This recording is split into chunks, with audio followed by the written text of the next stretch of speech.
How are you doing? My name is Christopher Brown, host of the podcast Sports Talk with Chris, and today I have part one of a two-part series, The Future of the Philadelphia Eagles.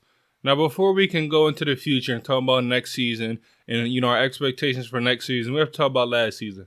Things and events that led us to where we're at today. First thing I want to talk about is last year, April 23rd, 2020 draft. And mistakes we made that, had a huge effect on us during the season. When I look at the first round, I look at the pick, grabbing Jalen Reagor. At the time, I thought it was okay because, when I cut on the tape, when I read his draft profile, I'm thinking, okay, we got a playmaking receiver, a guy that you get the ball in his hands, he's going to be able to make plays, he could be a deep threat. He's not a true number one, but he's going to be a good addition. And Jalen Reagor was hurt for the majority of the year, and then, we had some offensive problems, so we never really got to see the full Jalen Reagor that we wanted to see, that we expected when we drafted him.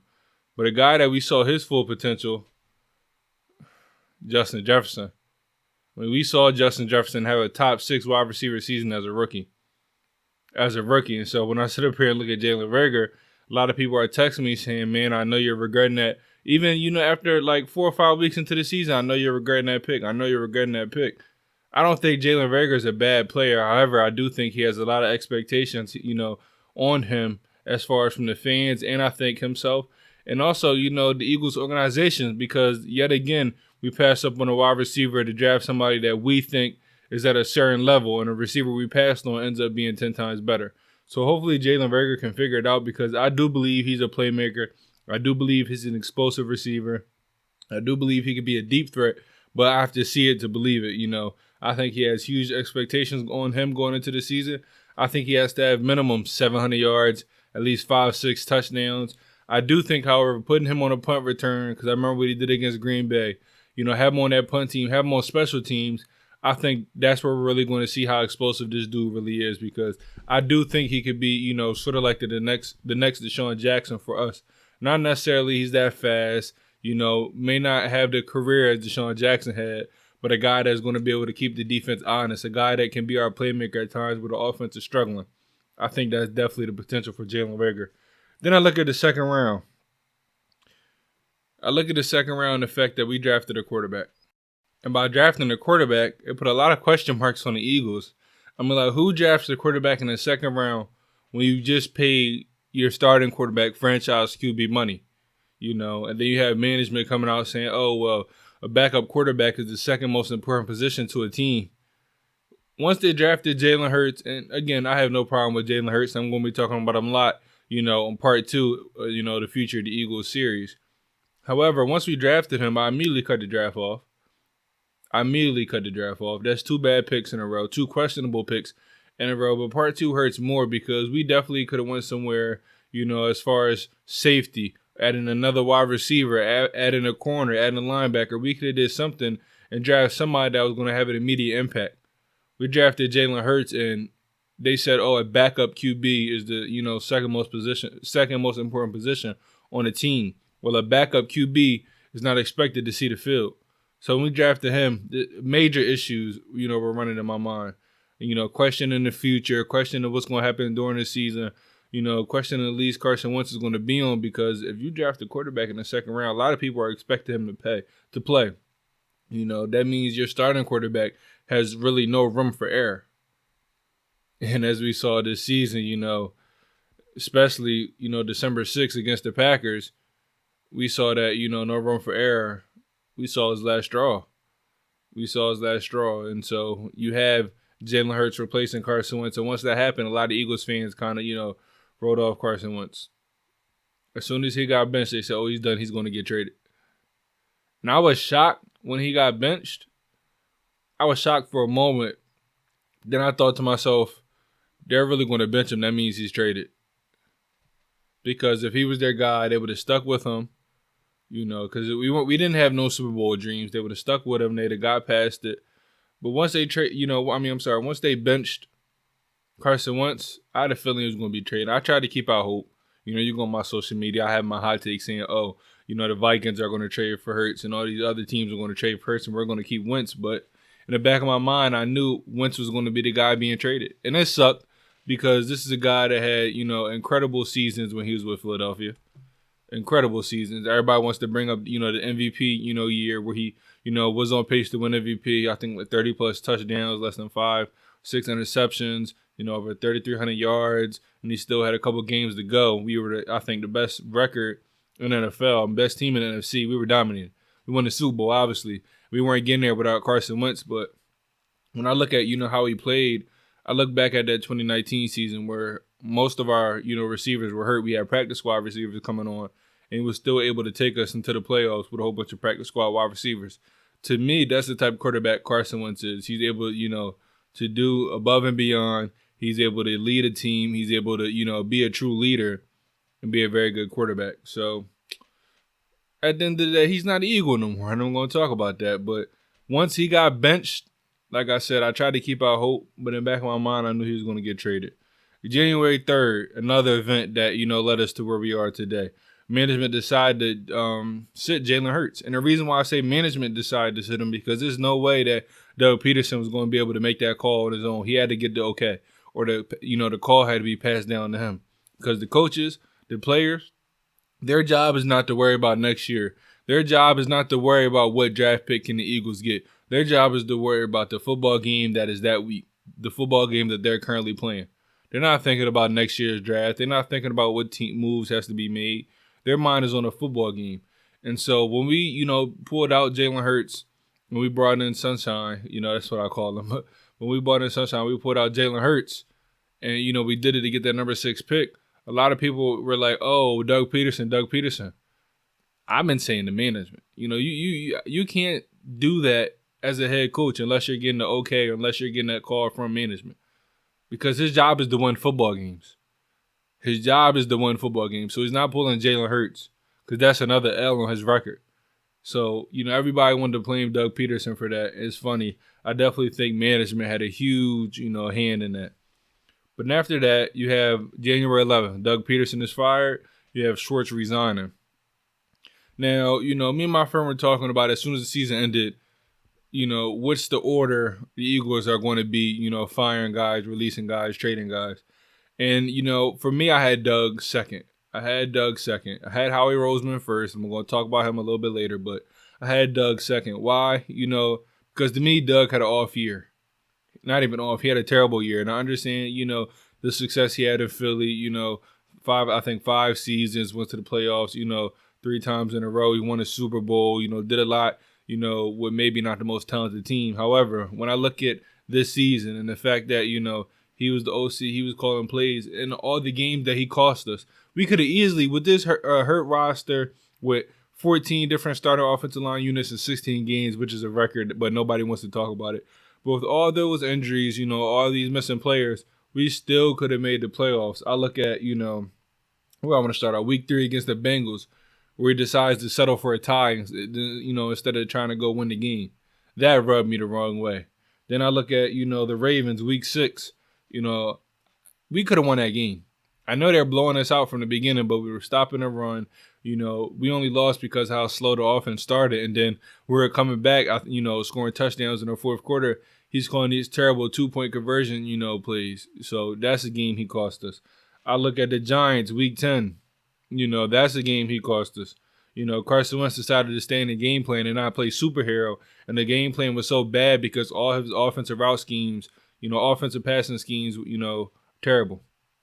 Terrible. The receivers doing the same route. No receivers creating separations. He's not making it easier for his guys. And the rest of these weeks I'm about to discuss, week 12 against the Seahawks, he goes away from the run. He tries to have Carson Wentz out-duel Russell Wilson. Why? Does Carson Wentz have DK Metcalf? Does Carson Wentz have Tyler Lockett? No. So why are you trying to pass more than what the Seahawks are doing? The Seahawks tried to run on us and we stopped their run. They couldn't stop our run, yet we stopped it ourselves.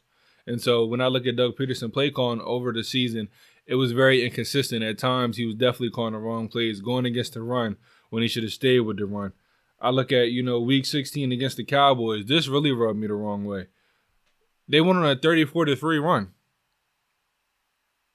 Both coach, Schwartz is going, You know, with Schwartz just, he cost us a couple games. The Steelers game where he decided to put a linebacker on Chase Claypool, who already had 3 touchdowns on third down. That made no sense. But, with Schwartz, I do feel like corners were the reason why we weren't always the best defense. But at the end of the day, I was tired of 8 good games and 8 bad games with Schwartz, and that's what we were getting. But, with Peterson, his play calling was all over the place.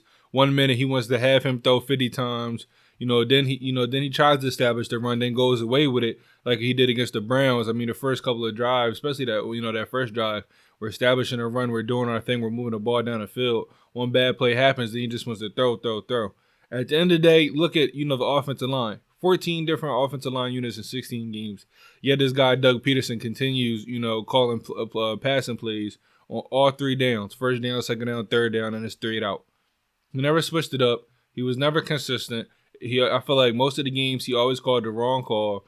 Everybody wants to say, "Oh, well, look what he did with the Saints. Look what he did with the Saints. Look what the defense did. Thank you to Jalen Hurts. Look what he did with the Cardinals. A couple of bad plays that if he would have called the right calls, possibly could have won that game."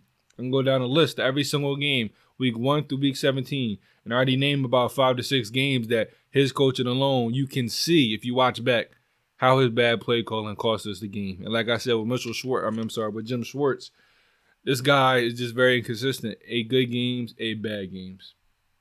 And then you have, on the 24th, we bring in a new coaching staff. We bring in Nick Sirianni, offensive coordinator from the Colts.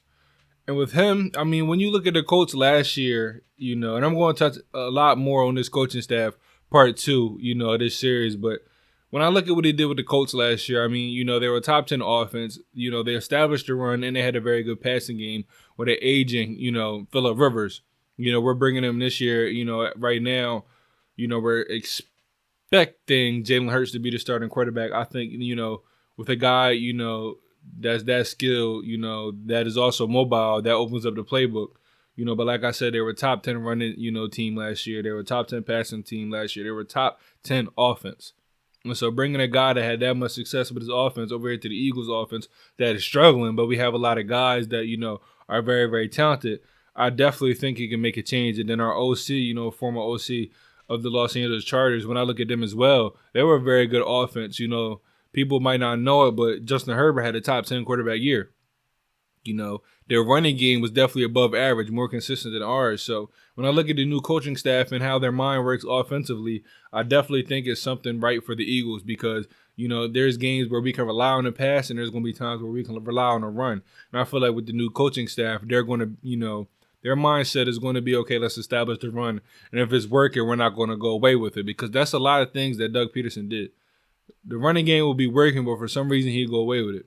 When I watched the Colts this year, when I watched the Chargers this year, they went with what worked. So when the Colts are having Jonathan Taylor run for 160-plus yards, the running game was working, they stuck with it. Austin, Eckler was running for 100-plus yards, the running game was working, they stuck with it. When it's time to pass, they passed. Now, February 1st, this is the last thing I'm going to talk about, it has to do with last season before I, get my mock draft, talk about some other things, but February 1st, the Eagles decided to trade Carson Wentz to the Colts, ironically, for nothing. And if you haven't watched my initial reaction to that trade, here's a short, audio clip. I'll tell you one thing. I'm disgusted. I'm disgusted with this organization, with this team. They disgust me, honestly. I'm not going to lie. I'm not going to sugarcoat, oh, well, we could have. No, I'm disgusted. No ifs, ands, or buts. I just don't understand what your thought process is for trading him anything less than a first in this year's draft. Anything less than a second in this year's draft. Just help me understand that. Because what other player do we have right now that's going to go for a second round pick or a first round pick that we can trade? Because Ertz is not getting a second or first round pick now. Maybe during the season, yes. I just don't understand. I'm lost for words right now. I'm lost for words. Why you gave up Carson Wentz, who is going to be the Colts franchise QB. You gave up a franchise QB for a bag of chips. In 2016, the Eagles spent 5 draft picks, 5, to draft Carson Wentz. Then, less than 2 years ago, we gave him a $128 million contract. We gave him the big bucks. We said, Carson, you're our franchise guy, right? And then last season, we go on in the second round to draft a QB. Now, trading away Carson Wentz for a bag of chips, we're taking on a cap hit of a little more than $33 million to get rid of his contract. I'm disgusted. And all we get back is a third-round pick in this draft and a second-round pick next year and maybe a first-rounder. Like, come on, I'm disgusted. Somebody help me understand why Howie Roseman is still employed by the Philadelphia Eagles. Somebody help me understand that. Out of the trio that was there, your quarterback, your GM, and your head coach, how is the guy that was there longer and never really had any true success? He's a terrible GM. How is he still employed by the Eagles? You get rid of the head coach, you trade away the quarterback, but the main problem is still there. He cannot draft. He put together a decent roster, but never knew how to build anything after that. Somebody help me understand why Howie Roseman is still employed by the Philadelphia Eagles. I'm lost for words right now that the Philadelphia Eagles traded away.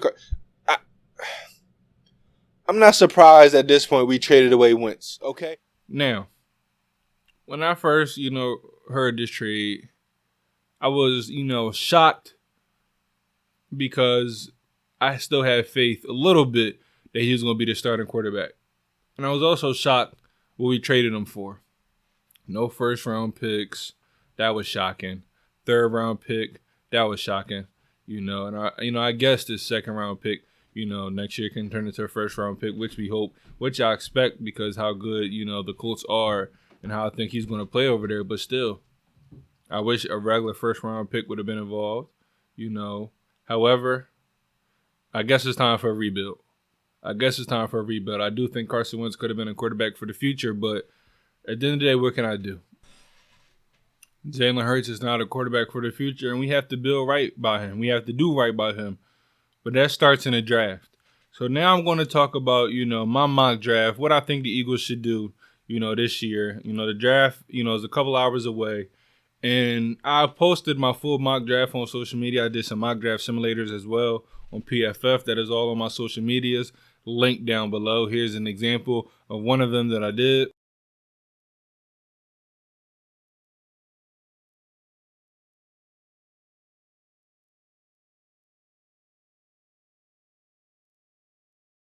Okay, so going into the draft, the Eagles have a lot of question marks. They have a lot of question marks. They have a lot of things that we definitely need that we can definitely address in the first couple of rounds. So I'm going to go over my first 3 rounds, because we have, I think, 4 picks in the first 3 rounds. And you got some quality guys we can pick up. And I might also add the 4th round. But, the most important things I think we need are wide receiver, definitely my number 1.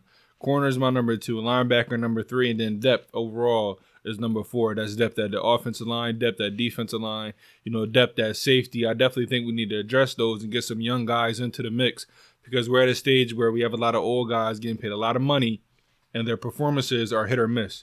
So I want to get some young guys in there, some young talent in there. So when those old guys, are done, they're free agents or we end up trading them, we have some, talented quality guys that have some experience that can be able to step in and be able to, have an immediate impact. Now, if you haven't listened to my full first round for a mock draft episode, that's all, on my podcast, links are down below. But, if you listen to that, you're going to see why I think we're going to be able to get some of these guys. I'm also going to touch on it now, but I think the draft is going to be tricky. I definitely think there's going to be a lot of teams trading up and down, especially after the first couple of picks. I think, that 3rd pick is a question mark right now. What the 49ers going to do and, and the Atlanta Falcons at number 4. I think, what those 2 teams do, and also what the Bengals do. With those 3, draft picks in a row, I think that can change a lot of things. A lot of teams will trade up. A lot of teams will trade down. But here's my mock draft. Like I said, the main things we need to address are wide receiver, corner, linebacker, and some depth. The Eagles have over 10 picks this year. We do have Howie Roseman. And speaking of Howie, the reason why I thought Howie Roseman was going to be the first guy to go on the Philadelphia Eagles because he cannot draft. He's the reason why our cap situation sucks. And most importantly, he cannot draft. I know I said it, but I have to say it again. The reason why that's most importantly is because when you're in a situation like I said we are right now, and I talk about we need to add some depth. We need to have some depth because, he's overpaying these guys. And then every single draft, he drafts the wrong players. From J.J. Arcega-Whiteside, which, was terrible. From Jordan Matthews, which was terrible. He drafted over so many talented wide receivers that are killing the game right now. I just hope he doesn't do it again with the number 12 pick. The number 12 pick, I think the number one option needs to be wide receiver. I'm looking at Devonta Smith, wide receiver, from Alabama. I definitely think that's the way to go. And I definitely think he's going to be available. Like I said, if you listen to my mock draft, you're going to see, why I think he's going to be available. Because I have 3 quarterbacks going with the top 3. I have the Falcons going linebacker. I have the Bengals going O-line, the Dolphins going Pitts, the Lions going Chase. I have the Panthers going O-line. Now, here's a question mark. I don't know what the Broncos are now going to do because they traded for Bridgewater, but if they wanted to go quarterback, they still can. And then I don't see the Cowboys going wide receiver. And when I look at the Giants, they'd be dumb to add another wide receiver and no quarterback because Daniel Jones is a bum. Yes, that's NFC East hate. So I do think we're going to be able to get Devonta Smith. When I look at him, man, over the past couple of years in college, he was dominant, especially last year, having over 1,800 yards, having 23 touchdowns. He's able to do his thing. This guy that's a playmaker. You get the ball in his hands and you let him work. This is a guy, everybody's talking about his size. Oh, he's not big. Oh, he's not strong. He's not this. He's not that. Can he play the game of football? That's all I need to know. Can he play the game of football? Because, yes, I talk about the Eagles need a true number 1 wide receiver. But one thing with our wide receivers are they're able to move all around. I watched this season. I seen Rager line up on the outside, Rager line up on the slot. I seen Greg Ward line up in a couple of places. Travis Fulgham are really one outside guy, but I even seen him line up in a couple of places. You got guys like Hightower. You got, all these guys that are playmakers that were able to line up in different places and be effective. I think Devonta Smith is one of those guys. At the end of the day, if you cut on the tape, he's a baller. He can play the game of football. He's going to be a dominant wide receiver no matter where he lines up. And I think you can't miss that guy. You can't miss that guy. Everybody wants to talk about the size. At the end of the day, can he play the game of football? Because there's a lot of huge guys, and I keep saying that because there's a lot of huge guys that want to draft him because of his height, because of his strength, but they can't play the game of football. You can have all those muscles, but when somebody lines up in front of you, are you going to be able to do your job? Cut on the tape. Smith is able to do his job. Now, number 2, I think the option is corner. I definitely think the option is corner. Is Surtain or Horn. If Surtain drops to number 12, I wouldn't be mad if we draft him. I think the only way he drops to 12 is if Devonta Smith gets drafted ahead of him. So I wouldn't be mad if we get Surtain. And also, I wouldn't be mad if we get Horn. When I look at the Eagles' cornerback situation, is Darius Slay and who else? Everybody else is very inconsistent. Everybody else does not, do their job, to the extreme level. I don't think the Eagles, want to just plug and play a guy that maybe is not ready. I do think we want to get a cornerback that can, have immediate impact now and in the future. And these 2 guys are it, man. These 2 guys are ballers, the 2 highest graded, corners when I'm looking at all my prospect, rankings over all different, mock drafts, all the different draft sites. These guys are the 2 highest, ranking corners. I definitely think they can come here and make an immediate impact. They can learn under Slay, but they can play with Slay because the cornerback position has been a problem for the Philadelphia Eagles for the past couple of years, especially since we've been in a winning, mode where we're going to the playoffs. One position that we've always been lacking at is corner. So I do think we need to address that in the draft, and I wouldn't be mad if we get a dominant corner, shutdown corner with the number 12 pick. Lastly, that third option, if Waddle's available, I definitely think you can get him. I would go Smith over Waddle. For me, my receiver weapons, receiver/weapons, because Kyle Pitts is, that man can do it all. So I don't know if he wants to be a tight end or a receiver. So I'm gonna just like my receiver/weapons rankings. I have, Pitts, Chase, Smith, and then Waddle. So if we end up getting Waddle, I don't think that's a big loss. Like I said, we have wide receivers that can line up in all different places. And if you cut on the tape, Waddle has definitely been a very good wide receiver in college. He definitely shows the traits that are going to be successful at the next level. He's definitely a playmaker. He's a guy that can, catch the ball, yards after catch. He's a guy that can break tackles. He's explosive. So I really think adding one of those guys, not a problem. Lastly, I'll touch on Micah Parsons. Micah Parsons is available. I wouldn't be too mad if we draft him because we definitely do need a dominant linebacker. However, he's the 4th option with that number 12 pick if he's even available. I don't see him getting down to 12. I think a lot of teams could use him. Like a lot of teams could use these guys, but like I said, take a listen to my mock draft, and you're going to be able to see why I think Devonta Smith is definitely going to be available for us. But then with the number 37 pick, second round, we have a couple of options. I like, corner. If we go wide receiver in the first round, I definitely think we have to go corner or linebacker in the second round. I don't think, drafting two wide receivers back to back is the move. I do, for my option number one, I have Asante Samuel Jr. I don't know if he's going to be available because a lot of teams do need corners, but I wouldn't mind trading up a couple of draft, positions to get him. I wouldn't mind that depending on what we have to give up. But if he's available at 37, I think it's a no-brainer. I definitely think it's a no-brainer if we go wide receiver at number one. Adding Asante Samuel Jr., I have him graded high. I think he's definitely a playmaker. I definitely think he's a baller. He has all the intangibles. That's a can't miss guy at that number 37, spot. My second option, I have Nick Bolton, linebacker. This guy's a beast. We need a linebacker not only that can stop the run, but that can help out in coverage. Because all our linebackers really are only there to stop the run. They all suck in coverage. I'm being honest. They all suck in coverage. So if we can get a linebacker, I don't want a linebacker that just stops the run. I want a linebacker that can stay on the field all three downs and won't be a liability when it comes to pass coverage. Because, our linebackers might stay on the field third down, but they're a huge liability. They're going to target it. So if we can add a guy that, can cover the pass, that can cover wide receivers, cover a tight end, cover the running back coming out the backfield, I think that's going to help us out tremendously. He's definitely going to make an immediate impact. Probably going to be one of the starters. Then my third option will be wide receiver. If we go corner, in that first round, we definitely have to follow it up at 37 by getting a wide receiver. I definitely think this is a very, very deep wide receiver draft with a lot of hidden gems in this wide receiver draft. That's why, I hope we don't mess nothing up and wait too long. I hope we don't, over scout. I don't know what the Eagles do, but they feel like, oh, this guy is better, than this guy that's shown it all his college, career, but we're going to draft this unknown guy, watch him blossom. It never works. There's a lot of great talent in this draft. A lot of guys that if you cut on the tape, they're beasts. Definitely think there's over 10, 12 wide receivers, that are definitely going to make an immediate impact in this draft. And I think, I have us getting Terrace Marshall, LSU. If he's available, I think that's a no-brainer. Like I said, there's a ton of wide receivers in this draft. So I wouldn't be surprised, if he ends up falling. And at the end of the day, if we go corner, like I said, a linebacker with that number 12 pick, you have to follow it up with wide receiver. So for the third round, the number 70 pick, linebacker to me, I don't know if we're going to go linebacker, with the first round, second round. But, in the third round, I definitely think if we don't go linebacker, that's the place to go. And Emmanuel Davis, I think, he's a linebacker, like I said, that can help up in the pass coverage. I don't want a linebacker that's one-dimensional, that can only help when it comes to, being in a box, stopping and run. I need a linebacker that can play there on third and long. It won't be a liability. So I definitely think he's a very good, linebacker at that spot, that number 70 range.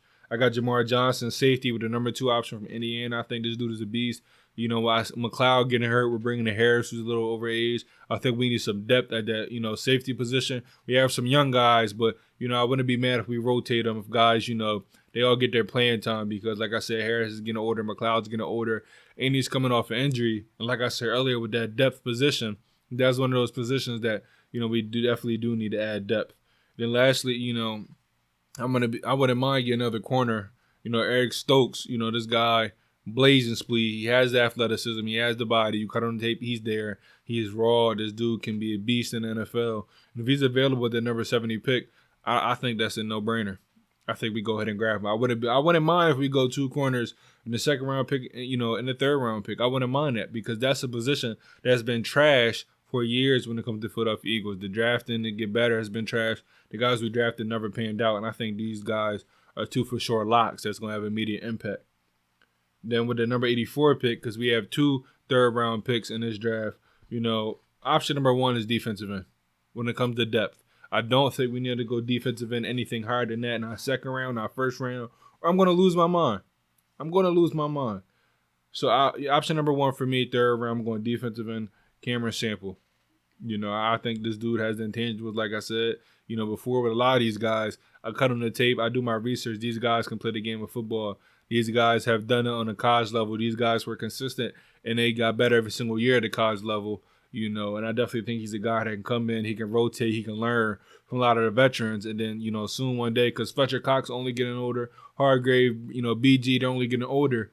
We're going to have to add in some young talent on the defensive, line. However, not first round, not second round. We draft a defensive end with that number 12 pick, I'm going to lose my mind because I am recording myself during this draft. So you will see me post my reaction with that number 12 pick. And if it's a defensive end, something around me is going to break. I don't know what, but I know something around me is going to break. Now option number 2, in the third round, 84 pick, I got Josh Palmer, wide receiver. Like I said, this is a very deep wide receiver draft. So adding another wide receiver, at this point in the draft, I expect us to already have one wide receiver. I would be pissed off if we waited all the way to the third round, 84th pick, to draft a wide receiver when I think that's in my opinion, the most important position we need to grab. The only thing I would argue with is corner. However, you don't wait this long to draft a wide receiver. But Josh Palmer is a guy, if we wait to draft him, if we don't draft him all the way to the 84th pick, I wouldn't be as mad because, in my opinion, this guy is talented. In my opinion, he can be that, number one outside X wide receiver that's going to be able to come in and make immediate impact, jump balls, one-on-one, guy that can be somebody, Jalen Hurts, whoever the quarterback is going to be, because there's a lot of reports that we're drafting a quarterback, with that number 12 pick. But whoever the quarterback is going to be, I definitely think Josh Palmer is a guy that can come in and make an immediate impact. Lastly, I'm going to go Tylan Johnson, another wide receiver. Hey, listen, I want to go wide receiver. Go big, go home. I'm going to draft at least 2 wide receivers in the first couple of rounds. I do. One of these wide receivers are going to have to come out and, show up, show out. They're going to have to, stand alone. Going to have to do something. Because all the wide receivers are in the same bubble right now. Nobody's breaking out to be our number one guy, our number one target. So if that's the case, let's draft wide receivers. Let's throw them all into the fire and let's see which one comes out. Let's see what 2 come out. Let's see what 3 come out. And that's the ones we're going to build on. Right now, all our wide receivers are young. Like I said, we got rid of, Deshaun. We got rid of Alshon. So we got a lot of young wide receivers. Let's keep adding some more. Now, in fourth round, one position, this is the last one I'm going to talk about. Option number 1, I would say safety. If we don't have a safety by now, I think fourth round we need to address it. The safety position in this draft is hit or miss. We got a lot of guys, graded, in that 1 through 3 range. And then the fourth round, it's kind of like, make sure you get the right one. James Wiggins, from Cincinnati. Got good reports from him from, one of my friends that, keeps up with Cincinnati sports. I definitely think this guy can come in and make an immediate impact. Now, that's my round 1 through round 4. Eagles mock draft. The full typed out list will be posted on all my social medias by the time you're seeing this. Here's the thing, Eagles. The future lies in this draft. I'm going to be talking a lot about this in part 2. So remember this when I say this. A lot of the future for the Philadelphia Eagles depends on this year's draft and next year's draft. But I'm talking about this year right now. Because the NFC East is wide open as we stand today. Wide open. There's no clear-cut favorite team. The Cowboys aren't the favorite. The Giants are the favorite. The Washington football team are not the favorite. Here's one thing that separates them from us, though. They have a lot more young guys when I look at them making more impact than our young guys. That's a problem. When I look at, the Washington football team, wide receivers, young. Defensive line, young. Defense, young. When I look at the Cowboys, young. Not older guys. They're all young in their prime. On offense, offensive line is the only question mark. When I look at wide receivers, young in their prime. Running back, young in his prime. Quarterback, young in his prime. Tight end, young in his prime. When I look at defense, they just adjusted corner. Everybody else is older. But those offensive guys are making more of an impact than the Eagles' offensive guys. When I look at the Giants, almost everything around there is young. Quarterback, wide receivers, running back, O-line, D-line.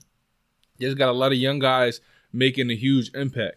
Why? Because they drafted well. So when I look at the Philadelphia Eagles, it's time that we draft well. It's time that we stop this narrative that the Eagles can't draft. Because I'll say this, if we don't draft right, we're going to be bottom of the division.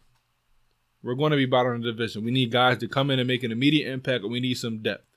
A lot of, the 2 free agent signings we did, bringing in Kendricks, bringing in Harris. I'm going to talk about it a lot in part 2. Those were 2 quality guys, 2 guys that are going to make immediate impact. But at the end of the day, they're still on the older side. And right now, I think we're more in rebuild mode than winning the championship mode. And step one to rebuilding is make sure you get the draft right. Howie Roseman never gets the draft right. Tonight we're going to see if Howie Roseman can draft right, if he can help, save the franchise from the hole he helped build. So at the end of the day, you got the number 12 pick. A lot of people were shocked that he traded away from number 6. We basically lost out, on that Kyle Pitts sweepstakes, or the Jamar Chase sweepstakes. But number 12, we're still in a good range to get a very good player that can have an immediate impact, an elite level player. Number 37 pick in the second round, you can still get a guy that's going to make an immediate impact, elite level player. It's not like the NBA where, there's only 2 rounds and a lot of people write off their second round pick. No, in football, at least the first 4 rounds, you're going to have guys, even if they're in the 3rd, 4th round, that's going to either be a rotator or could be a starter and make an immediate impact. Even the 5th, 6th round guy, it really don't matter where you draft in the NFL, because there are a lot of quality guys that was drafted in the 5th, 5th and 6th round. I look at Diggs. He was drafted in the 5th round. He had ultimately the best wide receiver season last year. There's a lot of quality, talented guys in this draft. But I don't care if the Eagles don't draft one of them. The Eagles don't draft 2, 3 of them, 4 of them. They have to do something. Over 10 picks in this draft, the Eagles have to do something. But that's part 1 of this, going over, why we're here today, all the, decisions we made last year and how it affected us. Like I said, people hate when I bring it up, but at the end of the day, drafting Jalen Hurts really shaped the season because Carson Wentz could not mess up, and when he did, you hear a lot of media, you hear a lot of Philadelphia media and national media saying when is Hurts going to get in? Is Carson Wentz really the guy? You shouldn't have put your starting quarterback through that. I don't care. Oh, it's supposed to be competition. It's supposed to be this. You paid that man franchise quarterback money. If you didn't believe in him, why in the world would you give him that money? So that really shaped up the season for me and told me what kind of season it was going to be. Because even if we won, we still have to deal with the fact that we have 2 quarterbacks that was taken in the first 2 rounds that are still young. When I look at how Doug Peterson coached, I knew he was going to end up getting fired. Because there's no way you can coach like that. Then also he brought in a weak, coaching staff, the reports were saying, who was going to help bring in, help rebuild that coaching staff. It wasn't as good as Nick Sirianni's. And I'm really going to dive into that coaching staff, next episode. But like I said, I love what he's done with the Colts. I love what our new offensive coordinator did last year with the Chargers. But, Doug Peterson and Carson Wentz definitely helped shape where we are today. And one guy that is left out of the 3 people that should be gone is Howie Roseman.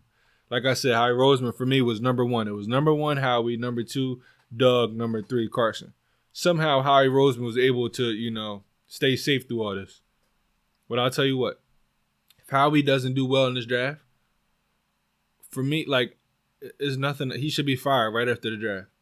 If he messes up this year's draft with the position we are in right now, Howie Roseman should be gone. Howie Roseman should have been gone, but somehow he's still there. But if he messes up tonight's draft, Howie Roseman needs to be gone. But yeah, man, at the end of the day, I love the Philadelphia Eagles. Let's, tonight sit back and see where the future, takes us. Next episode, part 2 of this series that's going to be out this weekend. I'm going to be, recapping the draft, first couple of days. How will the draft picks, how will the draft picks make it that impact?